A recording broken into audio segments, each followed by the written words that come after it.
Estamos aqui com o Sr. Leonardo Mazariol, 29 anos, graduado em Mecatrônica pela Poli-USP e consultor em Cálculo Estrutural e Elementos Finitos. Boa tarde. Boa tarde. Como começou sua trajetória? Qual foi o caminho até a criação da sua consultoria? Eu estava no último ano de engenharia mecatrônica, né? E aí eu consegui um estágio na indústria automobilística, na empresa chamada Siemens VDO. E fiquei lá por cerca de 2 anos e 3 meses. Mas aí eu estava querendo continuar a estudar e eu percebi que eu não ia conseguir isso se eu continuasse na empresa. E aí eu acabei saindo da empresa, voltei para a faculdade para aprofundar um pouco os conhecimentos que eu tinha. E aí eu comecei a fazer consultoria técnica exatamente na área que eu trabalhava. E me especializei e assim que eu comecei a fazer consultorias. Tá.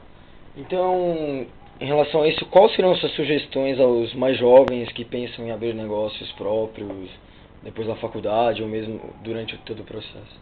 Bom, o que eu posso dizer do meu lado, que é bastante técnico, mas acho que as outras áreas não devem fugir disso, é que conhecimento nunca é demais.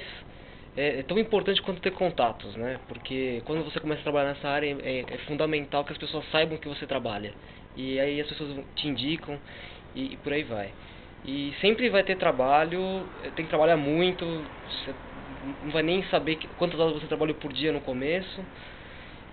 Mas eu acho que mais importante do que trabalhar muito é saber exatamente por que você está fazendo as coisas. Você tem que ter bastante objetivo e saber se você não está fugindo muito do que você queria. Então, em relação a isso, toda empresa precisa de um diferencial. Então, em relação aos funcionários, o que ele precisa ter para ser diferente dos outros? Olha, pensando numa empresa pequena, que em geral é o que acontece, as pessoas têm que ser multifuncionais, digamos assim. Então, elas precisam ter função de várias pessoas, então elas precisam ter boas ideias, mente aberta e sempre proatividade, porque você não consegue pensar mais pela empresa inteira. Então, quando você tem várias pessoas pensando, algumas delas podem indicar o caminho e juntas você consegue chegar num lugar melhor. E outra coisa, né? Quando você trabalha ou tem uma empresa, a pior coisa que tem é você ter um funcionário igual a você. Então, se for igual a mim, eu não preciso de uma empresa, eu preciso de pessoas diferentes. E qual é o fator determinante para a escolha nesse ramo de negócios? Bom, eu diria que é o conhecimento técnico, né? Porque eu comecei a trabalhar nessa área, gostei da área e na verdade exatamente o que eu trabalhava e percebia que tinha bastante muitas oportunidades de negócio. Então eram, por exemplo, algumas análises e alguns serviços de 15 dias, por exemplo, 20 dias, que são muito bons, que você consegue organizar bem. Então, por ser a área que eu já trabalhava, foi fácil, porque eu já tinha alguns contatos e continuei trabalhando nessa área. Bom, deve ser muito difícil realmente, então você deve ter feito alguns sacrifícios. Quais foram os sacrifícios que você fez? Bom, básico, falta de dinheiro, não tem jeito, mas acho que importante nessa área, por você ser autônomo, né, depender de você, tomar suas decisões e ter bastante liberdade com isso, é o medo de tirar férias, porque corre o risco de um cliente precisar de você e você está viajando. Então é importante, quando você fideliza o cliente, você é o primeiro da lista. Então se você não atender o cliente, uma outra pessoa vai. Então esse é o medo principal, mas com o tempo a gente acostuma.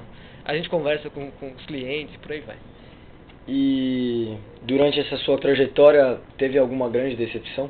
Ah, com certeza. E, na verdade, foi o que me fez mudar o rumo das coisas, mas eu estava na empresa, era um sonho de criança, eu sempre gostei de carro, eu acabei na indústria automobilística, porém eu não tinha muito para onde ir. Eu cheguei num ponto que eu precisava saber mais, eu estava fazendo alguns trabalhos que não eram exatamente o que eu gostaria de fazer, era a minha área, mas estava muito aquém do que eu gostaria. E isso me gerou uma profunda decepção, porque eu queria saber mais e eu não tive a oportunidade dentro da empresa. E por ter sido uma decepção, me fez tomar uma decisão muito difícil, que eu tive que sair do que eu queria, larguei um bom salário, mas foi difícil, mas eu acredito que foi bastante acertada a decisão. Então, foi exatamente esse o problema. Eu estava onde eu queria, com o salário que eu queria, mas não estava bom. E aí eu tive que sair. Então, muito obrigado, espero que todo mundo tenha acesso a isso e que possa, quando abrir os negócios, usar algumas de suas sugestões. Até mais.